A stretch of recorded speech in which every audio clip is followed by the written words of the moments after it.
Yeah,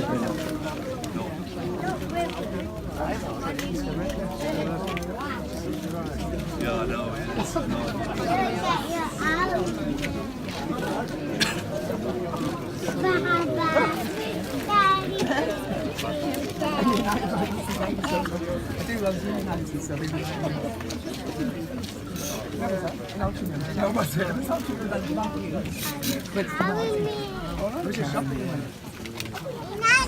Good morning, everybody. Thanks for coming.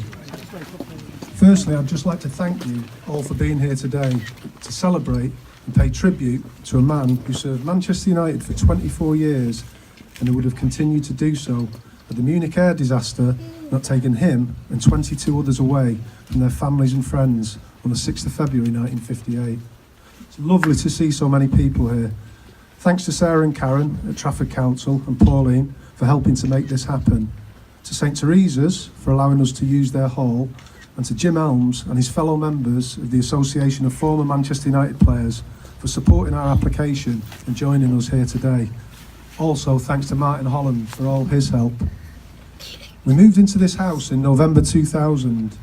As we were unpacking our boxes, our neighbour John, who passed away last year, came over for a chat, and over the course of the conversation told me who'd lived in the house. I knew Tom's name from the monument outside the ground, and coming from a United supporting family, I'd often listened to my mum and dad talk about the events of nearly 60 years ago, when the club and the world had so many of that magnificent team stolen away from them. Like most of us, I knew the players' names. My dad had seen the last home game against Bolton and loved to tell me what a team they were to watch. I can remember him cornering me in the kitchen whilst he explained a particular move or another he'd seen from the Stretford end, and I had those names drilled into me and could recite them at school. Jeff Bent, Roger Byrne, Eddie Coleman, Duncan Edwards, Mark Jones, David Pegg, Tommy Taylor and Billy Whelan. I knew less about the other names.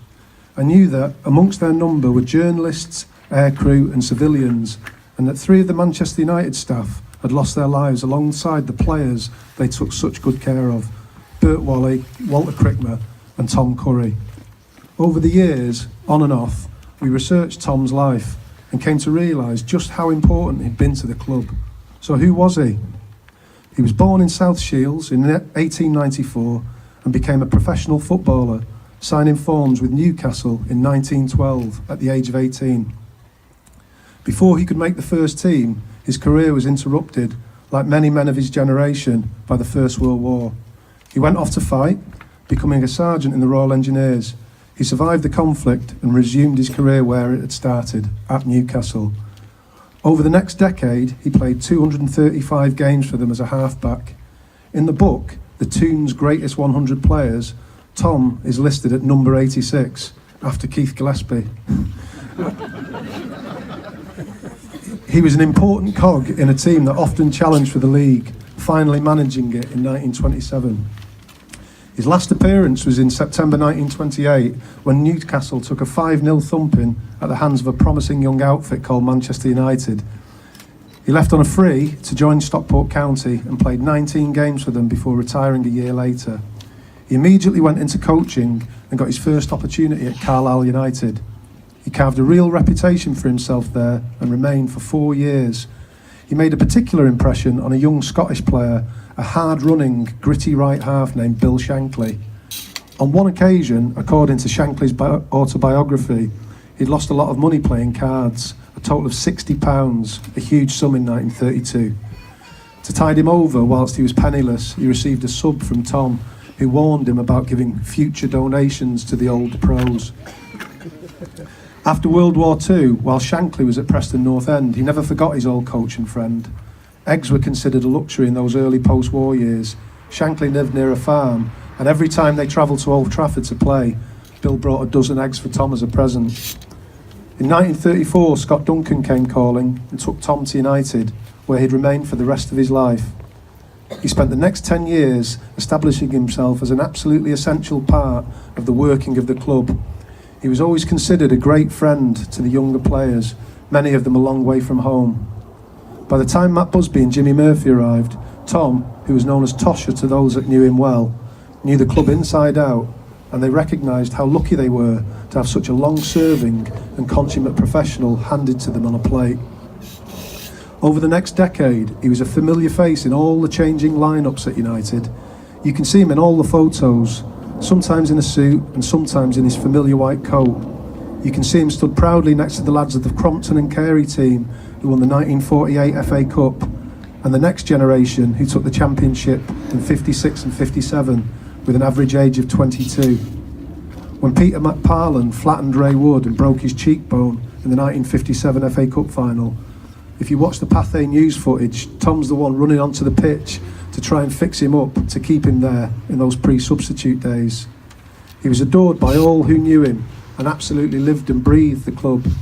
Jackie Blanchflower, himself terribly injured in the crash, said of him, "He was an uncanny genius who treated each one of us as his own son."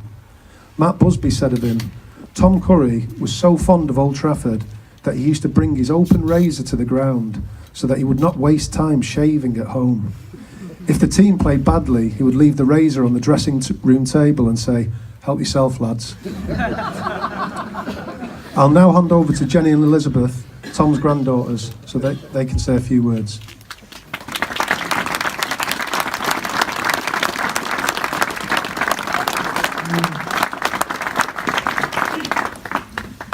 Wow, what a turnout today. Thank you so much for coming.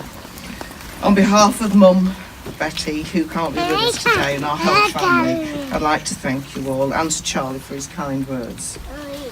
It came as a great surprise when we were informed of this honour to commemorate the life of our grandfather. One thing that stands out is all the tributes to him we've heard today and over the years. It's his care and compassion he gave to all who knew him.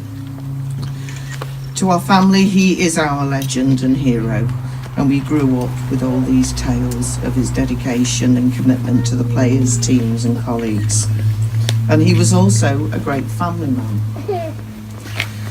Grandad was born in South Shields, as Charlie had said, son of a coal miner and his wife.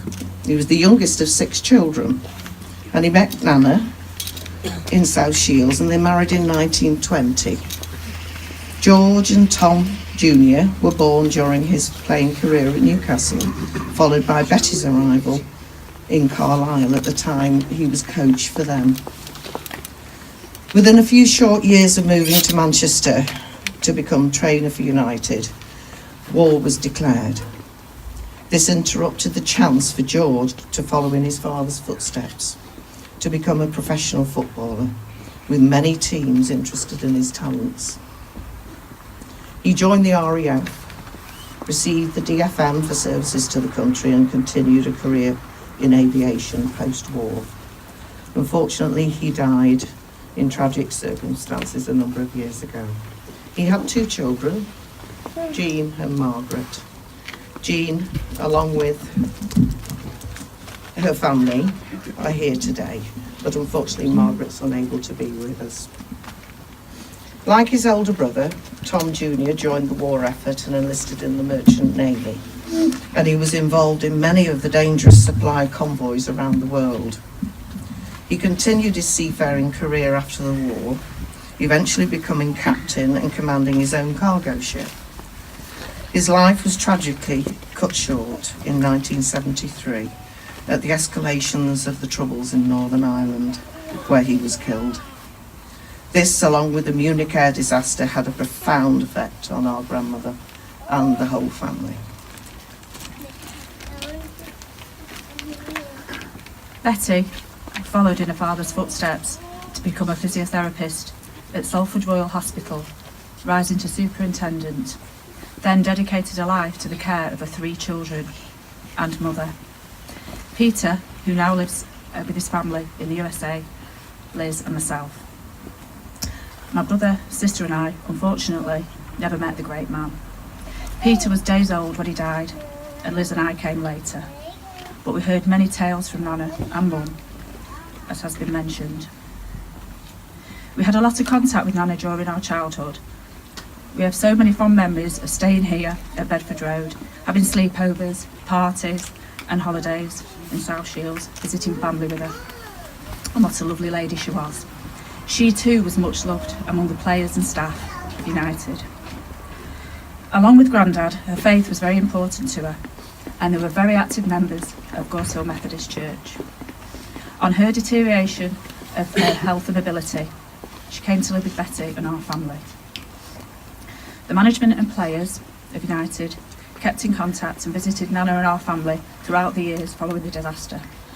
Sir Matt would often be found in our lounge on a return from school, visiting Nana, bringing her the biggest box of chocolates that you've ever seen. Nana sadly passed away in 1982. Within the Trafford Borough area, there are 2 blue plaques, one for Duncan Edwards and one for Tommy Taylor. Now, whilst Grandad wasn't known for his goal scoring, he now has the honour of completing the hat-trick blue plaques for Manchester United. We will finish this brief history for Grandad and our family with special thanks to Charlie, Alison and Trafford Borough Council for organising this plaque commemoration to a kindly loving gentleman who will always sit as one of the legends in the history of this great club and our family for generations to come. Also, thanks go to Manchester United for their support. Today, we can also remember those who have tragically killed and injured in the Munich air disaster and their families. Thank you.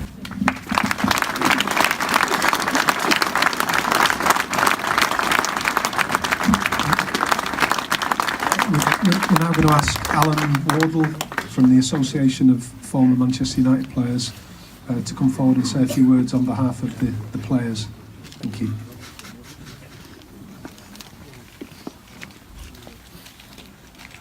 Good morning or good afternoon. My name is Alan Wardle. I became a Busby Babe in August 1958, and at the moment, along with Alan Gowling, Jim Elms and myself, we are Secretary and Treasurers of the Association of Former Manchester United Players. We've been going 33 years now, and of course, when I was asked if I would say a few words, I rang Jeff Whitefoot, who is still the youngest player, 16 and a half, to play for Manchester United, now living in Nottingham, and of course he's 86 years of age, so he knew more about Tom and Bert Wally, and I was just asking the question, what were they like? And he said, Tom was a very quiet person, but in a most sarcastic way, got you to do things. And Bert was exactly the same, he said. And the thing that reminds me of them is when the 2 Ronnies, they look like the 2 Ronnies together. What I'd like to say is that where the club is concerned and how it was left, and how it is today, was the Manchester United story has been an emotionally compelling one. A wonderful club served by magnificent players, touched by tragedy and greatness. Now, our late chairman, John Doherty, wrote that, and I think that really sums what the club has been about all over the years. And unfortunately, Dennis Law was going to come today, but he's not too clever at the moment, so I apologise for that. But all I say is thank you. What a turnout. What a fantastic turnout here. And on behalf of the Association of Former Manchester United Players, to the family, thank you very much indeed for inviting us. Thank you.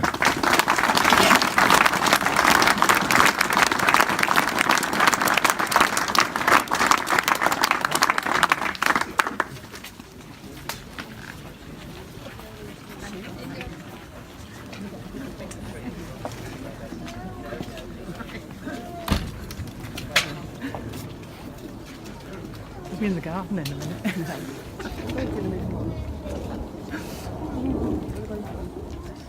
Just, yeah.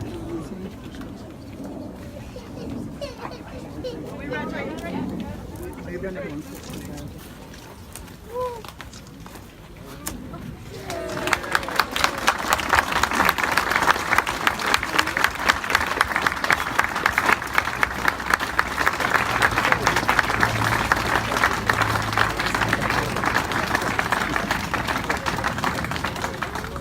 See John Mannion over there?